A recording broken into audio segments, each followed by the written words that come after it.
All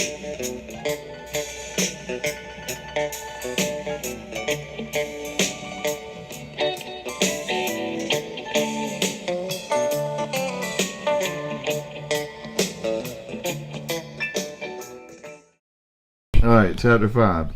For a moment there was a silence under the cedar trees, and then a pad, pad, pad, and it was broken. 2 velvet-footed lions came bouncing into the open space, their eyes fixed upon each other. That's quite weird. And they started playing a solemn romp. So it's really like our cats, except that they're lions. What? No. They're not velvet-footed. Get them to romp. One Get is some like... romping going. Their manes looked as if they're too sleepy. Their I manes can't do that to looked them. as if they had been just dipped in the river, and whose noise I could hear close at hand, though the tree hid it. Not greatly like my company, I moved away to find that river, and after passing some thick flowering bushes, I succeeded. Oh no.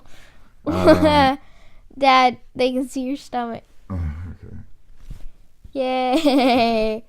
Oh, okay, we're good. That actually looks better. Yeah, what did I do? I quite like you. It just went down a bit. What is that thing? No, when it pulled down, it looks better. Okay. I like it down, even though you can see your belly. Their manes looked as if they had been dipped in the river, whose noise I could hear close at hand, though the tree hid it.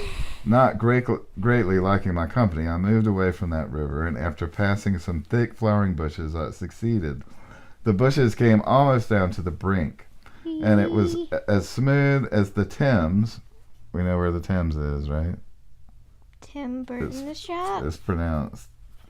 Times? No, Thames, but it's pronounced Thames. From Sherlock Holmes, who's based in...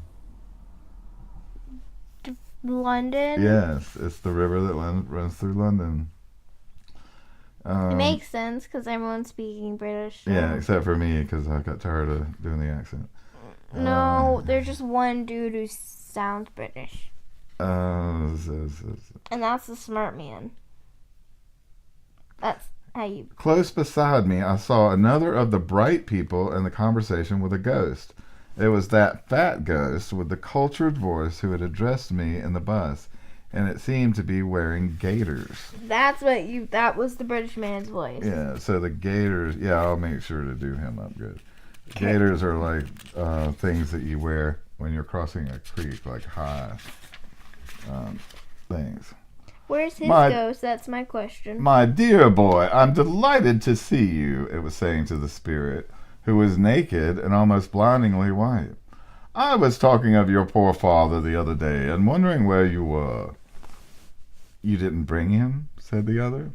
Well, no, he lives a long way from the bus, and to be quite frank, he's been getting a little eccentric lately, a little difficult, losing his grip. He never was prepared to make any great efforts, you know. If you remember, he used to go to sleep when you and I were talking seriously. Ah, Dick, I never forgot some of our talks. I expect you've challenged your views a bit since then. That's quite weird. You became rather narrow-minded toward the end of your life, but no doubt you've broadened out again. How do you mean? Well, I feel bad for you. It's obvious by now, isn't it, that you weren't quite right. My dear boy, you were coming to believe in a literal heaven and hell. You said it! You said it! You said both! It's in the book. No, it doesn't count. If you say it, you have to say something. All right, something embarrassing about myself. Or a story about yourself. Just has to be about you. Okay, did you ever hear about when I cranked up the bulldozer? No. When I was a 5-year-old? No. Yes, we were playing near my house, and there was a bulldozer there, and we were all jumping on it and playing on it. It was on a Saturday, and I happened to find a key underneath the seat, and I turned it, and the bulldozer cranked up. Oh my gosh. And you would think it would just be a simple matter of turning the key back and shutting it off, but that's not how you shut a bulldozer off. or it wasn't. So. Did you go forward and you freaked out? No, everybody ran. They all left me there. Oh, no. So, yeah, and I had to tell my parents, and they had to call the construction guy, and he had to come and shut it off. Apparently, you have to put it into gear or something like that. Yeah. And I did say heaven, so I'll say something embarrassing about myself. All right, what's yours? Okay, so one year when I was like 4, right, or like 3, I don't know. We had this cat named Charlie, or Charlie, right? Mm-hmm. No, was it Charlie? Yeah, I had a cat named Charlie. Yeah, Charlie. And I was playing doctor with the cat. And he scratched me up pretty good. Oh, yeah. Like, literally blood.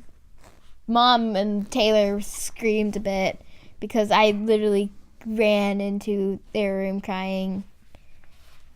And I didn't realize I had blood on me. It was weird. Okay.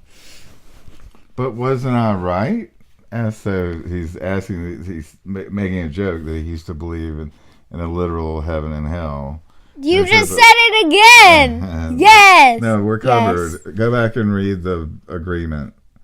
If you've already read it once and paid the duty, then you don't have to repay it. No, not for the same word, because I had to get the context of the next line. Well, I mean, you said it out of context. So the person basically, you have to. People are not tuning in to hear us argue. Okay. You're gonna make a debate. So he says, "But wasn't I right?" So yes. In other words, right. That's the irony. Oh, in a spiritual sense, to be sure. I still believe in them in that way.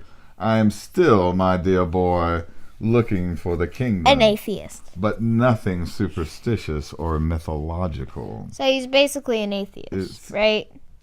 No, but it is ironic because, I mean, he's confronted. He's in this place. Of heaven. Right. Blah, blah. Yeah. Excuse me. Where do you imagine you've been? Ah, I see. You mean that gray town with its continual hope of morning. We must all live by hope, must we not? And with its field of indefinite progress is, in a sense, heaven.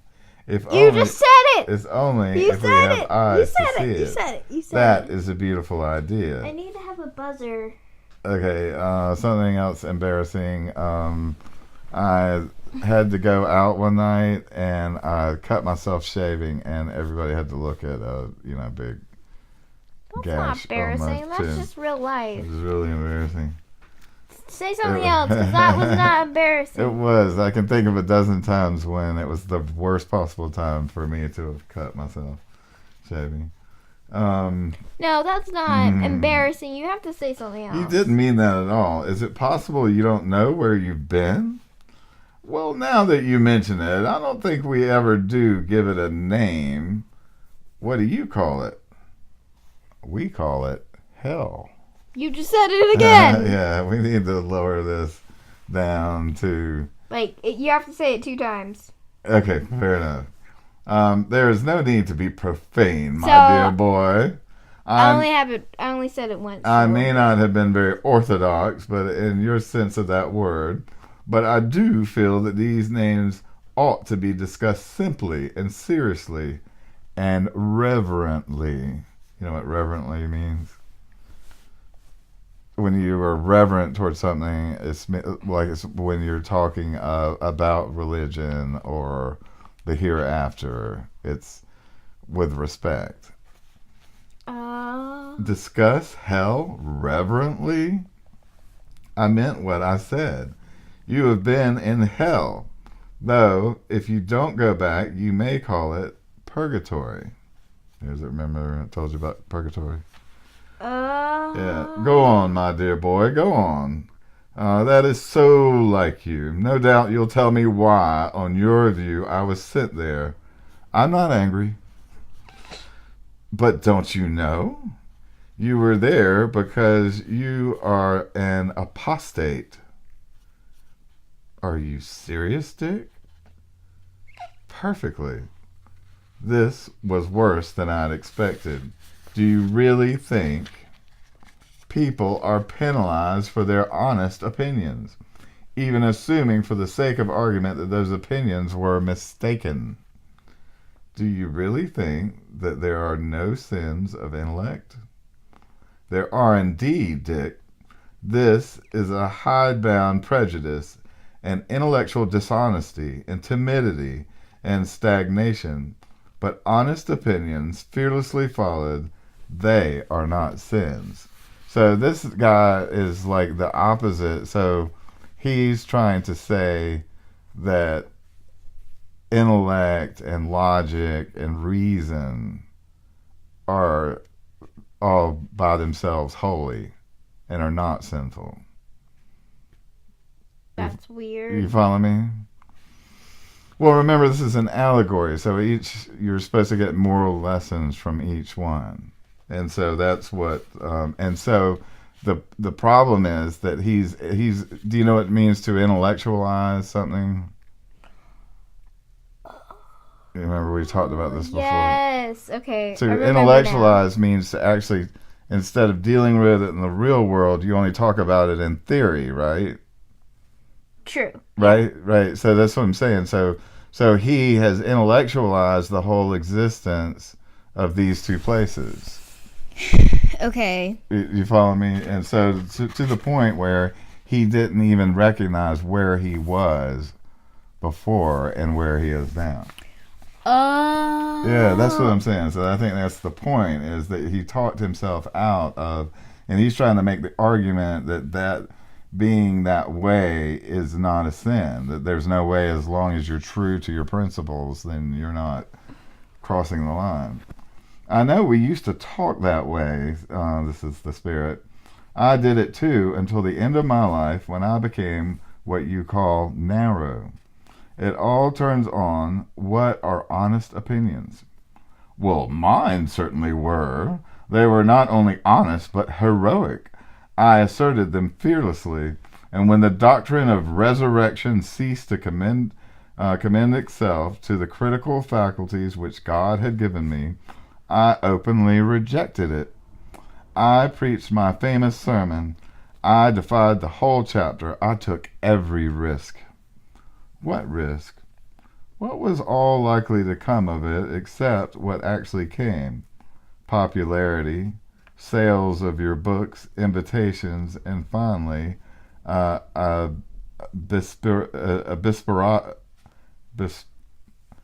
bishopric. Dick, this is unworthy of you. What are you suggesting? Friend, I'm not suggesting at all, you see. I know now. Let us be frank. Our opinions were not honestly come by.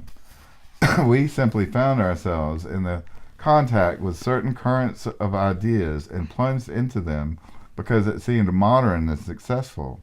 At college, you know, we What? well, I mean, are you playing a game or are you listening? I'm listening. I'm searching for something so it could be funny. At college, you know, we just started automatically writing the kind of essays that got good marks and saying the kind of things that won applause. Are you following this? So what they're saying is that So basically, they reject. Yes. Their rejection of religion was based on their wanting to. Yeah. Wanting I'm to stand sorry. apart I'm and be trying to popular. speak with you, but it's not working. Yeah, because you don't know what I'm going to say. You should be listening. Okay, I found it. What I wanted. Okay. Okay. When in our whole lives did we honestly face, in solitude, the one question on which all turned, whether all of the supernatural might not in fact occur? And when did we put up one moment's real resistance to the loss of our faith? Oh no, I just smacked the... Okay. Hold on. If this is meant to be a sketch of the genesis of liberal theology in general, I reply that it is a mere libel. Do you suggest... What? Isn't it supposed to be labeled? No, libel means... I know it does seem like it should be labeled, but I guess a libel is like something that's untrue. Something like a label? No, a label was something different, but a libel is an untruth that's spoken. Do you suggest that men like I have nothing to do with generality, nor which any man but you and me. Oh, Oh no, no. as your love, Are moving. as you love your own soul, remember, you know that you and I were playing with loaded dice.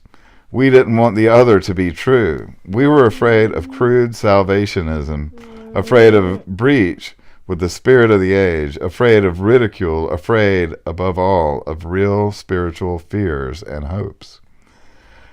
I'm far from denying that young men may make mistakes. They may be well influenced by current fashions of thought. But it's not a question of how... Is there a runway of thoughts? Huh? Is there a runway? Well, I mean, I think he's right. I think that in college... You didn't get my joke? A runway of thoughts. Fashion. Oh, I get it. That took you a while. And that was the awkwardest laugh. But it's not a question of how the opinions are formed. The point is that they were my honest opinions, sincerely expressed. Of course. It's now been 30 minutes. Sorry, we're finished. Of course, having allowed oneself to drift This was supposed to be short episodes. Okay, keep going. I'm sorry. Yeah, we'll mull through. Of course, having allowed oneself to drift, unresisting, unpraying, accepting every half-conscious solicitation from our desires, we reached a point where we no longer believe the faith. Just in the same way, a jealous man, drifting and unresisting, reaches a point at which he believes lies about his best friend. A drunkard reaches a point at which, for the moment, he actually believes that another glass will do him no harm. The beliefs are sincere in the sense that they do occur as psychological events in the man's mind. If that's what you mean by sincerity, they are sincere, and so were ours. But errors which are sincere in that sense are not innocent. Wow. Yeah, so that's an interesting thing about saying it's like a drunk thinking that another glass of alcohol will do him no harm. Yeah, but well, in his subconscious. Right. You'll be justifying the Inquisition in a moment. So the Inquisition was, remember, when they tortured people for, You're doing bad. No, it was the Spanish Inquisition. It was for people that were accused of being heretics or being against the church or being witches or whatever. What does that mean, heretic? Heretic is like someone who speaks against religion and says things, tries to expose it for not being true. Well, I mean... So the Inquisition was a time long ago when, and it was the Catholic Church at the time. I don't want to label any them, Catholic churches but it was when they were forceful. They tried to basically force religion, and they'd force people to denounce God, and if they did that, they were punished for it. So they forced them to denounce God, and then they would get hanged. Yes, well, that's what I'm saying. That quite often, as a matter of fact, I think one of the tortures was that they would, or one of the sort of famous ones from, I think, even the Pilgrim's time, is that if somebody was suspected of a witch, they would hold them underwater, and if they drowned, it proved that they were a witch or something like that. So it was kind of like a no-win situation. Yeah, it was like a no-win situation. Like, I feel like if it was a witch, I feel like the witch would survive. Right. Mm-hmm. And also, were just women accused of being witches? No, it was men too. Okay. It was men too. You'll be justifying the Inquisition in a moment. Why? Because the Middle Ages erred in one direction? Does it follow that there's no error in the opposite direction? Well, this is extremely interesting, said the Episcopal ghost. It's a point of view. Certainly it's a point of view. In the meantime, there is no meantime, I'm surrounded by replied the other. All that is over. We are not playing now. I have been talking of the past, your past and mine, only in order that you may turn from it forever. One wrench, and the tooth will be out. Oh my gosh. You can begin. People pull out teeth with wrenches? You can no. A wrench means a twist. It also to wrench something out. Oh. Yeah, which That is makes what me they do. cringe. That's what they do when they pull your tooth. They like like that until it pops out. I You- mean, I know. I know You how can to do it. right. That's called wrenching. That's an accurate I verb. actually didn't do that. I do back. And Yeah, then you're an forward. expert, right? You can. Yeah, I literally pulled out all my teeth. They didn't come naturally out, which is the problem. You can begin as Uh, if nothing had ever gone But, like, wrong. that when Why I does- say that makes me cringe. Just Yeah, I know. because I had a tooth stuck like sideways. It was bad because I did that, and it hurt for a very long time until I pulled it out. White as snow. It's all true, you know. He is in me for you with that power. Who is in who? I don't know it. Let's see. Are you talking about God? One wrench truth you can begin as if nothing had ever gone wrong. White as snow. Oh, that's what I'm saying. So you start afresh. White as snow. Like a baby. Technically, babies sin. It's all true, you know. He is in me for you with that power. And I have come a long journey to meet you. You have seen hell.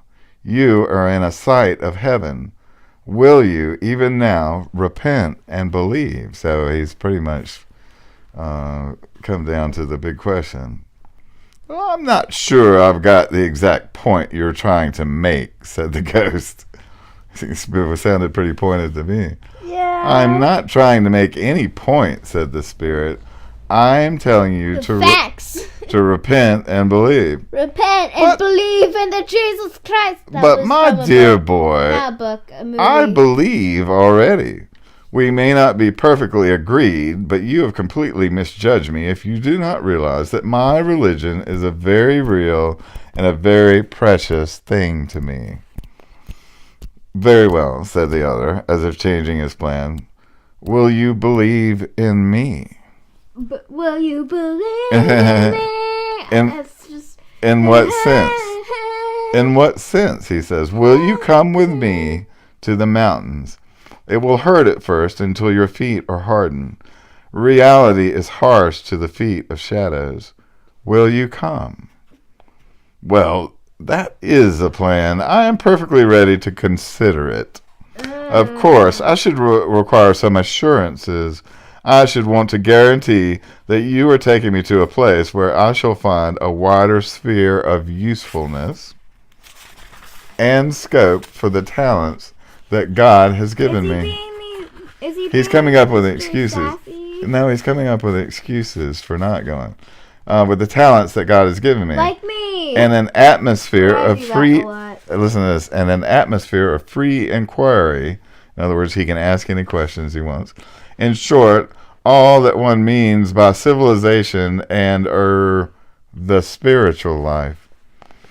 No, said the other, I can promise you none of these things. No sphere of usefulness.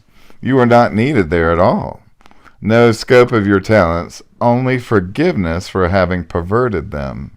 No atmosphere of What do inquiry. you mean? So, are the talents perverted? Well, no, what they were discussing earlier was he used his intellectual talent to deny the existence of heaven and hell and of You just said sin it. and yeah, no. Do you have to We say need to it come up with better words that don't come up so easily? often. They haven't been in here except for now this chapter. Devu is something. Huh? I said Devu is something that hasn't been mentioned. No atmosphere of inquiry. But I'm not sure if that is mentioned in this whole book, to be honest with you. Well, technically, I could try to trick you, and you can try to trick Yeah. me. So. No atmosphere of inquiry, for I will bring you to the land not of questions, but of answers. Answers. And you shall see the face of God. Should we? But we must all interpret those beautiful words in our own way. For me, there is no such thing as a final answer. The free wind of inquiry must always continue to blow through the mind, must it not? Prove all things. To travel hopefully is better than to arrive. I literally can't get up because there's a cat in my lap. If that were Sorry, true, And then there's a cat and known to here. be true, how could anyone travel hopefully? There would be nothing to hope for. Do you see his point? So if you would hope for nothing, you would hope for nothing. No, he was saying it's to prove all things. So in other words, he believes that nothing can all be proven. All of the answers cannot be answered. All the questions cannot be answered. And so he says, but he likes that because it gives him hope. Ow. And so what his friend says, Sorry. there would be nothing to, if that were true, that you could never attain perfection, then there would be nothing to hope for. You got it? I'm now on a cat pile. All right. Hello. I'm up here. But you must feel yourself that there is something stifling about the idea of finality. Stagnation, my dear boy. What is more soul destroying than stagnation? Concentration. You know what stagnation means? Stagnation. Concentration. Mhm. 3, 6, 9. All right. What? Stagnation means like being boring, nothing happening, nothing That progressing. was a game we did. Can I tell them the game? No, we're gonna finish this Please. chapter. Oh, we only have one more page. By the way, you just lost the game. You don't remember the game? Okay. Okay. Yeah. All right. You think that because hitherto you have experienced truth only with the abstract intellect, I will bring you where you can taste it like honey and be embraced by it as a bridegroom. Your thirst shall be quenched.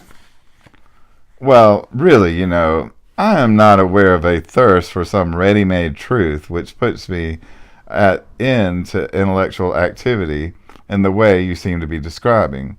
Will it leave me the free play of mind? I must insist on that, Free as a man is free to drink while he is drinking. He is not free. That's questioning something. He is not free. He is not free still to be dry. And the ghost seemed to think for a moment. You see what I'm saying? As long as you can drink as much as you want, you never will be thirsty. But if you drink something different. But you won't have the thirst. It's the thirst, and that's what this man is talking about, that he'll still have this thirst for knowledge and all that. And what his friend is trying to tell him is that you won't have that feeling, because thirst is like one of the desires of earth, like hunger or being anxious or Having anxiety. pain or trying to get rid of pain or whatever. Oh, okay. Yeah. Okay. We're now on. He is. Oh, never mind. We're not on the. Okay. Yeah. He is not free still to be dry. And the ghost seemed to think for a moment. I can make nothing of that idea, he said. Listen, said the white spirit. Once you were a child. Once you knew what inquiry was for. There was a time when you asked questions because you wanted answers, and you were glad when you found them. Become that child again, even now. But when I became a man, I put away childish things. You have gone far wrong. Oh my gosh. Thirst was made for water. Inquiry for truth. Did you catch that? Yes. Thirst was made for inquiry for truth. What you now call the free play of inquiry has neither more nor less to do with the ends for which intelligence was given. By the way, just look at all my babies. Look at them. Okay. They're so cute. If we cannot be reverent, there is at least no need to be obscene. The suggestion that I should never return at my age to the mere factual inquisitiveness of boyhood strikes me as preposterous. In any case, that question and answer had reached his full stature. I shall end up by pointing out how this deepens the significance of the crucifixion. One feels for the first time what a disaster it was, what a tragic waste. So much promise cut short. Oh, must you be going? Well, so must I. Goodbye, my dear boy. It has been a great pleasure, most stimulating and provocative. Goodbye, goodbye, goodbye. So it wasn't, yeah, he just wanted to talk. He just wanted to debate with the person. That's weird. The ghost nodded his head and beamed on the spirit with a bright clerical smile, or with the best approach to which such unsubstantial lips could manage, and then turned away, humming softly to itself, City of God, how broad and far. But I did not want to watch him for long, for a new idea had just occurred to me. If the grass was hard as a rock, I thought, would not the water be hard enough to walk on? I tried it with one foot, and my foot did not go in. Next moment, I stepped broadly out on the surface. I fell on my face at once and got some nasty bruises. I had forgotten, though it was, to me, solid, it was not the less in rapid motion. And when I picked myself up, I was about 30 yards further downstream than the point where I had left the bank. But this did not prevent me from walking upstream. It only meant that by walking very fast indeed, I had made very little progress. Oh no. The end. All right, that's it for chapter 5. Thank you for joining.